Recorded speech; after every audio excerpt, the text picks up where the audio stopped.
If you have experienced betrayal, think about the betrayal experienced by Jesus, which led to His death on the cross. Sa kabila po ng sakit na dulot ng naranasan nating betrayal, nais ng Panginoon na magpatawad tayo. Despite being unjustly condemned, betrayed, and suffered greatly, Jesus sought our Father in heaven for the forgiveness of His persecutors.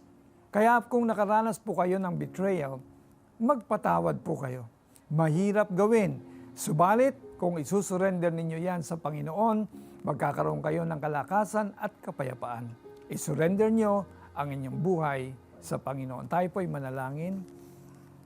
Amang Banal, marami pong salamat, Panginoon, sapagkat Ikaw ay Diyos na mapagpatawad.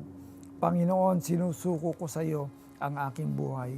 At lahat, Panginoon, ng aking naranasan at maging yung, Panginoon, naging sanhi, Panginoon, upang ako ay maging biktima ng betrayal, patawarin niyo rin.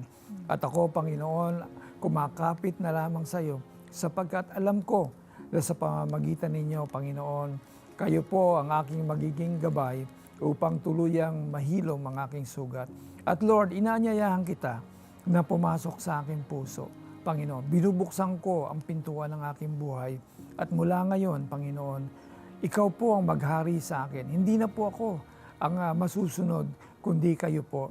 At handa po akong lumakad ng naayon sa iyong kalooban.